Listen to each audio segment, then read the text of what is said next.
Now it's time for today's perspective. And extreme heat waves, storms, droughts and floods are already ravaging communities, and that is with less than 1.5 Celsius of global heat warming to date. And the UN is warning that the crunch time for the planet is now real, and that any time left for climate delays has already run out. The UN's Environment Programme saying that political courage is now needed to end the world's fossil fuel addiction.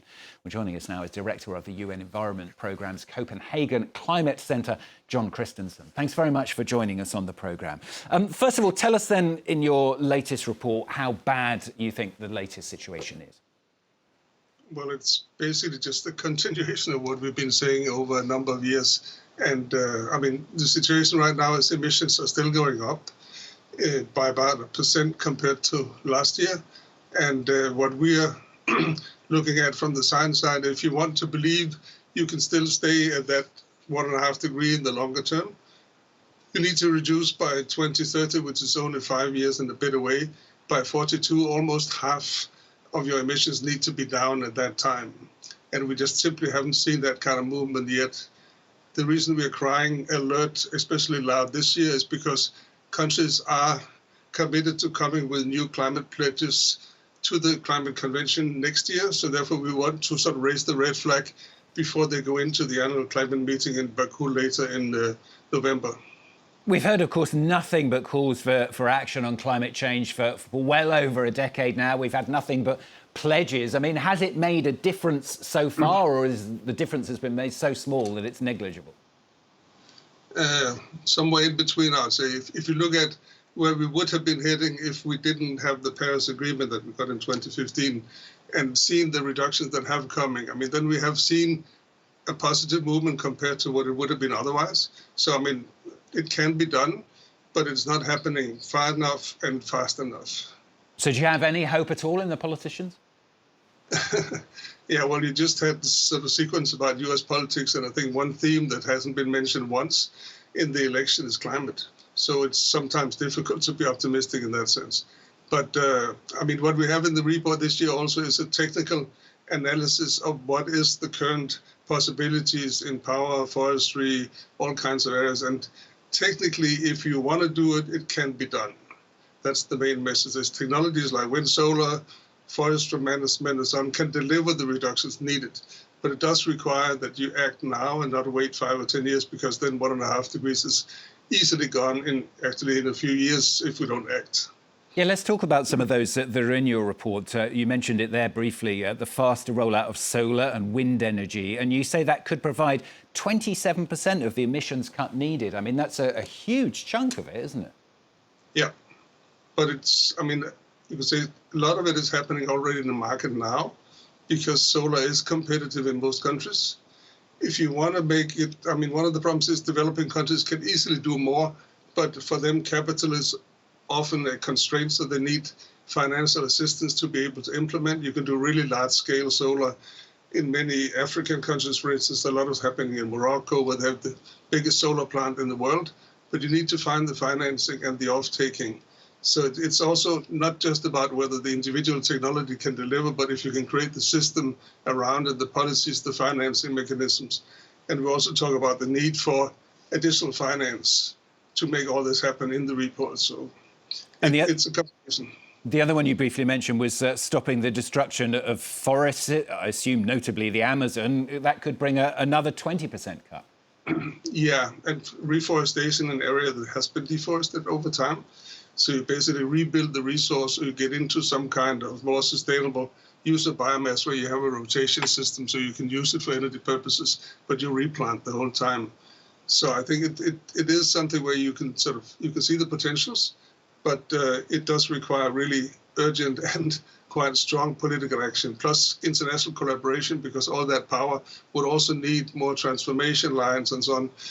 I live in Copenhagen. We're connected to Sweden, Germany, Norway, England with power lines, and I just checked my meter this morning, and I have about 88% renewables in my system right now. So it's workable. It can be done.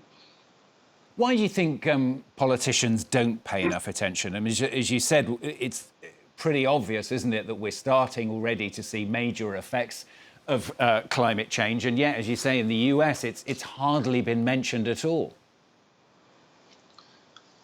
I mean, I think well, maybe several things, but I mean, one thing is that this is kind of a long-term thing, and in politics, often things are about the short term, what you need to do for the next year or two, and I think also the concept of sort of green transition has been seen as something which comes with a big cost, and it really doesn't.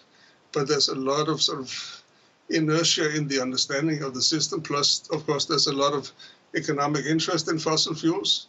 I don't think you should underestimate that the fossil fuel companies have had the best years in the last 2 or 3 years in terms of profits. So even if finance should be going out of fossil industry, it's really attractive to be there.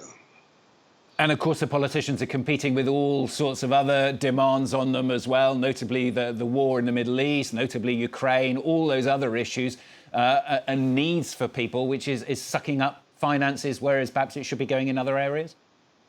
Yeah, I mean, that's, of course, part of it right now, because so much is going into war in different areas. And if just a part of that could be directed into action, that would really help a lot.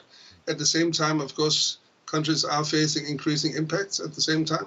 So it's a real challenge that you have to deal. If you take an industrialized country, you have to basically do your own adaptation and deal with impacts. You have to change your energy system and maybe building and recycling and whatever. At the same time, you need to provide sort of finances, support to developing countries to do their bit. And it's, of course, a challenge. And but I mean, the thing in many energy power areas, it's really something you can do with private capital and make it commercial. I mean, it's at a stage where it's not about government money, it's more about private investments. If we do nothing, what does it mean? It means we will be in trouble. I mean, we have in the report where we sort of say, if we just continue doing what we do right now, then by the end of the century, we're going to be around 3 degrees over sort of temperatures that we compare with pre-industrialized. So we're about 1.5 now, just under 1.5. And the UN climate panel, the IPCC, made a report a few years ago illustrating what's the difference in impacts between 1.5, 2, and 3. And 3 is definitely not a place you want to be. I mean, it's going to be unmanageable in terms of impacts. And yet still we're in this situation where little, I'm sure you would argue, is being done and not quickly enough.